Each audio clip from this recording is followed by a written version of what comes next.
हरे कृष्ण। देखिए, आने वाले 13 फरवरी को विजया एकादशी है और साथ में ना कुंभ संक्रांति भी है, जिसको हम लोग विष्णुपदी संक्रांति भी कहते हैं। जो भी आप लोग सत्कर्म करेंगे इस दिन यानी 13 फरवरी को, विष्णुपदी संक्रांति में इतना सामर्थ्य है कि आपके किए हुए सत्कर्मों को, व्रत उपवास को, पूजा पाठ को, सबको 1,00,000 गुना पुण्यदायक बना देगा। जी हाँ, तो आइए हम लोग जानते हैं सब कुछ पूरे विस्तार से। एकादशी तिथि शुरू हो जाएगी 12 फरवरी को, ठीक है। व्रत उपवास हमको 13 फरवरी को करना है, लेकिन एकादशी एक दिन पहले से शुरू हो रही है 12 फरवरी से दोपहर के 12:22 पर। इसलिए 12 फरवरी के सुबह से ही आपको चावल नहीं खाना है। सुबह से ही क्यों मना करते हैं? क्योंकि जो भी आप लोग चावल खाएंगे ना, वह आपके पेट में ही पड़ा रहेगा 12 बजे तक, ठीक है। तो इसीलिए चावल खाने के लिए मना किया जाता है। तो 12 फरवरी को सुबह से चावल नहीं खाएं।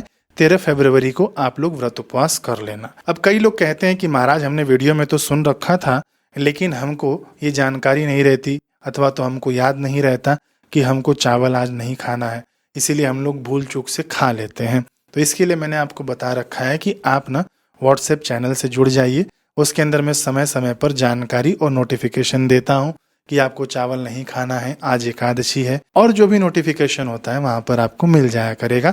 लिंक मैं आपको डिस्क्रिप्शन में दे दूंगा, पहले पूरा वीडियो देखना, फिर उसके बाद आप लोग जाना। इस एकादशी की महिमा ब्रह्मा जी से नारद जी पूछते हैं और युधिष्ठिर जी भगवान श्री कृष्ण से पूछते हैं। तो ब्रह्मा जी कहते हैं कि यंत्र कस्य चिदाख्यातम मयि एतत् विजया व्रतम। हे नारद जी, आज तक मैंने इस विजया एकादशी के व्रत का वर्णन किसी के भी समक्ष नहीं किया। यह अत्यंत गोपनीय है और श्रेष्ठ भी है, ठीक है। आगे ब्रह्मा जी कहते हैं कि पुरातनम व्रतम, यह व्रत न बड़ा ही प्राचीन व्रत है। जी हाँ, कैसे प्राचीन है आपको पता चलेगा आगे। ब्रह्मा जी कह रहे हैं कि हेतत पवित्रम, प्राचीन तो है, उसके साथ साथ यह व्रत न परम पवित्र भी है। पाप नाशनम, यह समस्त पापों का नाश करने वाला है। जयम ददाति विजया नृपाणाम वै न संशयः, इसका अर्थ है कि यह समस्त क्षेत्रों में आपको जय विजय प्राप्त करा देती है। अब इस एकादशी की व्रत कथा आती है, उसके अंदर वर्णन मिलता है कि बाकदल्भ ऋषि ने राम जी को इस व्रत को करने के लिए कहा था। इसीलिए यहाँ पर ब्रह्मा जी कह रहे हैं कि यह अत्यंत प्राचीन व्रत है, और इस एकादशी का व्रत ऋषि के कहने पर भगवान राम जी ने स्वयं किया और रावण पर विजय प्राप्त किया। अब आप कहेंगे तो महाराज, हमको कौन सा रावण के ऊपर विजय प्राप्त करना है कि हम इस एकादशी का व्रत करें? तो देखिए, राम और रावण दोनों ही प्रत्येक मनुष्य के भीतर रहते हैं, ठीक है। कौन सा भाग आपने अधिक जागृत कर रखा है, वैसे ही आपका स्वभाव दिखेगा, वैसे ही आपका स्वभाव समाज में झलकेगा, ठीक है ना।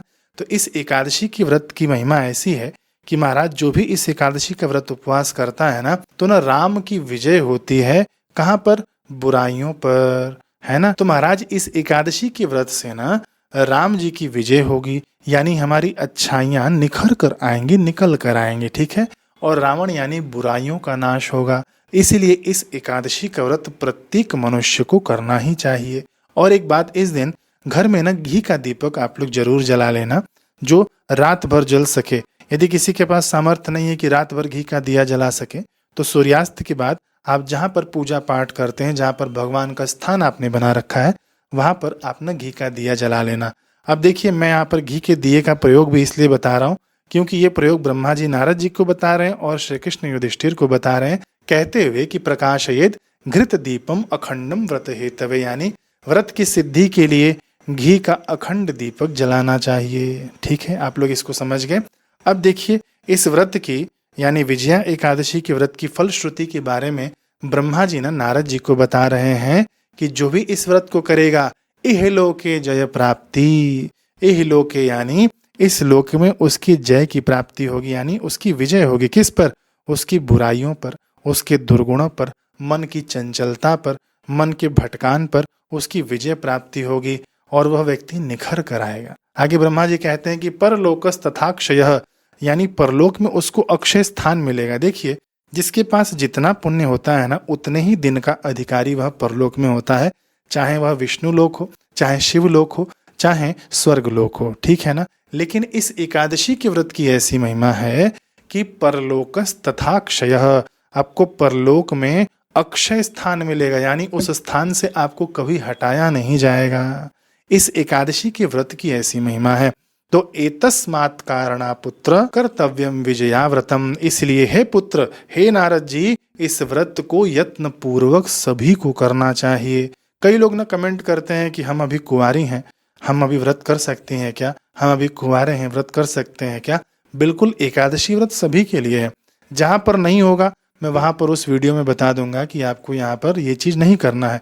एकादशी व्रत बालक, वृद्ध, नर, नारी सभी लोग कर सकते हैं, सधवा विधवा सभी लोग कर सकते हैं। ठीक है, अब ये तो थी एकादशी की संक्षिप्त महिमा जो मैंने अभी आपको बताई। अब ना इस दिन ना विष्णुपदी कुंभ संक्रांति भी है। समय रहेगा सूर्योदय से लेकर, 13 तारीख की ही बात हो रही है, सूर्योदय से लेकर दोपहर के 12:41 तक। यानी ये वाला जो योग है, विष्णुपदी संक्रांति वाला योग जो है, ये आधे दिन तक ही रहने वाला है। महाराज देखिए, मैंने शुरुआत में ही आपको बता दिया, ये विष्णुपदी संक्रांति ना आपके सत्कर्मों को लाख गुना कर देगी। और भी महिमा आप लोग सुनिए। शास्त्र कहते हैं कि लक्षम विष्णुपदी फलम, विष्णुपदी नामक संक्रांति में किया गया पुण्य कर्म लाख गुना फल देता है, जो भी आप एकादशी का व्रत कर लेंगे। अब देखिए महाराज, आप एकादशी का व्रत तो एक करेंगे, लेकिन 1,00,000 एकादशियों का पुण्य प्रभाव आपके जीवन में सहज ही आ जाएगा। कई लोग क्या सोचते हैं ना कि 1,00,000 एकादशी का पुण्य हमको मिल गया, अब हमको एकादशी करने की क्या आवश्यकता है। तो देखिए, दुष्कर्म करना यदि आप नहीं छोड़ते हैं तो सत्कर्म करना भी आपको नहीं छोड़ना चाहिए। ठीक है ना। जैसे कि पैसे कमाने के लिए कोई खूब यत्न करता है, दिन से लेके रात से लेके पूरा लगा ही रहता है, ऐसे ही हमको भी यत्न पूर्वक इन पुण्य कर्मों की, इन सत्कर्मों की कमाई दिन रात करनी चाहिए। ठीक है ना। तो विष्णुपदी संक्रांति, एक एकादशी का व्रत करने से, इस योग से मिलने से आपके एकादशी का फल 1,00,000 गुना होकर आपको मिल जाएगा। आगे शास्त्र कहते हैं कि संक्रांतो यानी दत्तानि हव्य कव्यानि दातृभिः, यानी संक्रांति के दिन आप जो भी हव्य और कव्य, हव्य क्या होता है, हवन को हव्य कहा जाता है। ठीक है ना। जो भी आप लोग देवताओं को अर्पित करते हैं हवन के माध्यम से, और जो भी आप लोग कव्य यानी पितरों के निमित्त आप जो भी अर्पित करते हैं, वह आपको सूर्य भगवान क्या करते हैं कि तानि नित्यम ददाते अर्कः पुनर्जन्मनि जन्मनि, आपको हमेशा जन्म जन्मांतरों तक आपको वापस करते रहते हैं। महाराज, बैंक में आप पैसा जमा करेंगे तो आपका ये शरीर छूट जाएगा, तो इन पैसों का कोई मोल नहीं है। ठीक है ना। अगले जन्म में पैसे आपके काम नहीं आएंगे, लेकिन ये जो आपका सत्कर्म है, आपको पुनर्जन्मनि जन्मनि, भगवान सूर्य नोट कर लिए हैं कि आपने एक सत्कर्म किया है संक्रांति में, आपको जन्म जन्मांतरों तक आपको खूब धन धान्य से पूरित रखते हैं, है ना, लौटाते हैं। जिनके जीवन में हम लोग देखते हैं ना कि थोड़ा सा ही मेहनत करते हैं, उनके जीवन में खूब फलित होता है, तो इन्हीं सब पुण्य सत्कर्मों के कारण होता है। तो इन सत्कर्मों को यत्न पूर्वक आपको करना चाहिए। तो क्या करना चाहिए महाराज, यहाँ पर ना हव्य में क्या हो गया कि आपको हवन कर लेना। हवन की छोटी मोटी वीडियो, ढेर सारे वीडियो हमारे चैनल पर पड़ी है, जो भी आपको पसंद आए वैसे आप हवन कर लेना। कव्य क्या होता है कि पितरों के निमित्त आपको जल देना होता है। जल कैसे दें महाराज, आप एक लोटे में जल रख लेना, उसके अंदर काला तिल जरूर मिलाना। ठीक, कुशा मिल जाए तो कुशा मिलाना। गीता जी के 7वें अध्याय का पाठ कर लेना, अथवा तो सुन लेना। जो पाठ नहीं कर सकते हैं, मैंने पाठ रिकॉर्ड करके डाला हुआ है अपने यूट्यूब चैनल पर, वहाँ से आप लोग सुन भी सकते हैं। और जब पाठ पूरा हो जाए तो उस लोटे में निहारते हुए कहना कि गीता जी के किए हुए 7वें अध्याय का पाठ पुण्य मैं अपने पितरों को अर्पित करता हूँ। और ऐसे करके आप ना दक्षिण दिशा की ओर मुख करके ये ना जल अर्पित कर देना। कहाँ से जल गिरेगा, अंगूठे और उंगली के बीच से ये जल आपका गिरना चाहिए। ठीक है, भगवान का नाम लेते लेते आप लोग जल अर्पित कर देना। इतना सा भी कर लेंगे ना तो भी पितृ खूब तृप्त मिलेंगे आपको, है ना। और ये सूर्य भगवान अपने में नोट कर लेंगे। ठीक, अब यहाँ पर दूसरी चीज आपको करना है कव्य में, यानी पितरों के निमित्त ही, कि चींटियों को आपको कुछ डाल देना है। शक्कर डाल दीजिए, गुड़ डाल दीजिए, मीठा डाल दीजिए, या सिका हुआ आटा डाल दीजिए। कुत्ते को आपको गुड़ और रोटी खिला देना है ना। रोटी यदि मिल जाए, रोटी नहीं मिले तो जो भी आप कुत्ते को खिला सकते हैं तो खिला दीजिएगा। गाय को आपको खिलाना है। कौवे जो होते हैं उनको भी आप लोग खिला सकते हैं। और सदाचारी ब्राह्मण को भी आप लोग इस दिन दान पुण्य भोजन करा सकते हैं। गरीब गुरबों को भी आप लोग करा सकते हैं। जिसके यहाँ पे जो भी उपलब्ध है उनको आप लोग खिला पिला सकते हैं। मैंने आपको 5 चीजें बता दी। इसी को श्राद्ध जब हम लोग करते हैं ना तो पंचबली कही जाती है। लोगों को पता होगा, जानकारी होगा जो लोग करते हैं। ठीक है, आगे शास्त्र कहते हैं इसी संक्रांति के विषय में कि स्नान दान जप श्राद्ध होमादिषु महाफलम। स्नान यानी सूर्योदय से पहले उठकर आप स्नान कर लेना। दान यानी जो मैंने आपको बता दिया पितरों के निमित्त, जप जप खूब करना, भगवान के नाम का जप करना, वह भी 1,00,000 गुना पुण्यदायी हो जाएगा।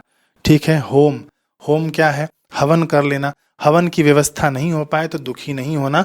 भगवान गीता में कहते हैं कि यज्ञानाम जप यज्ञोस्मि, यज्ञों में जप यज्ञ में हूँ, तो खूब भगवान का नाम जप लेना। तो इसका क्या होता है ना कि इसका ना आपको महाफल होकर मिलता है। अब देखिए आखिरी बात जो मैं आपको जाते जाते यहाँ पर बता दूं कि संक्रांति के दिन ना दूसरे का अन्न खाने से बचना चाहिए। देखिए अभी पिछली संक्रांति जो गई वो मकर संक्रांति थी। ठीक उस दिन यदि आप दूसरे का अन्न खाते हैं तो 6 महीने का पुण्य नाश होता है। एक आती है विषु संक्रांति, साल में 2 बार आती है। उस तिथि पर यदि आप दूसरे का अन्न खाते हैं तो 3 महीने का पुण्य नाश होता है। एक जून में संक्रांति आती है जहाँ से दक्षिणायन शुरू होता है, वहां पर यदि आप दूसरे का अन्न खाते हैं तो वहां भी 6 महीने का पुण्य नाश होता है। यह है विष्णुपदी संक्रांति जो 13 फरवरी को है। यहाँ पर आप दूसरे का अन्न खाते हैं तो आपका 1 महीने का पुण्य नाश हो जाता है, यानी अन्नदाता को ट्रांसफर हो जाता है, मिल जाता है। इतना आप लोग समझ गए होंगे। तो आप लोग ना ये वाली सावधानी भी रख लेना। फिर से मैं एक लाइन आपको दोहरा कर बता दूं जो आपको ध्यान देने योग्य है। विष्णुपदी संक्रांति के साथ एकादशी का संयोग, 1,00,000 एकादशियों का पुण्य आपके जीवन में आकर चिपक जाएगा। ठीक है। भूल कर भी इस तिथि को आप लोग मत भूलना। व्रत पारण यानी व्रत खोलने का समय रहेगा 14 फरवरी को सुबह सूर्योदय से लेकर 9:14 के बीच में, यानी पहले ही। कई लोगों को समय नहीं होता है, ये कहते हैं कि हम लेट उठे अथवा तो हमारा नियम बाकी था, भगवान का पूजा पाठ करने में देर हो जाती है तो हम पारण कैसे करें। तो आपके पास यदि खाना वगैरह नहीं बना है, पारण की सामग्री उपलब्ध नहीं है, तो हाथ में ही आप जल ले लेना। जल को निहारते हुए कहना कि मैं इस जल के माध्यम से अपने एकादशी के व्रत का पारण कर रहा हूँ अथवा तो कर रही हूँ, और वह जल आप पी जाना, इससे भी आपका पारण माना जाएगा। ठीक है। अब देखिए दुविधा ये आती है ना कि ये जो एकादशी है उसके एक दिन बाद छोड़ करना दूसरे दिन, यानी 15 तारीख कोई शिवरात्रि भी है, तो महाराज हम लोग इतना सारा कैसे व्रत उपवास करेंगे, ये भी प्रश्न आता है। तो देखिए जो एकादशी है 13 तारीख वाली, थोड़ा अच्छे से फलाहार लेकर करना। ठीक है। अन्न मत खाना, लेकिन व्रत उपवास करना जरूर, फलाहार ले लेकर करना। और जो पूरा कड़क व्रत अथवा तो कड़क उपवास, कड़क तपस्या जो होगी, आप 15 तारीख को कर लेना। ठीक है। वहां पर मैंने महिमा बताई है शिवरात्रि वाले वीडियो में, जिन लोगों ने नहीं देखा हो जरूर देख लेना कि वहां पर 1000 एकादशी का पुण्य अथवा तो 100 वर्षों के एकादशी का पुण्य एक शिवरात्रि के व्रत करने से मिल जाता है। शास्त्रों के रेफरेंस के साथ मैंने आपको बताया हुआ है वहां पर।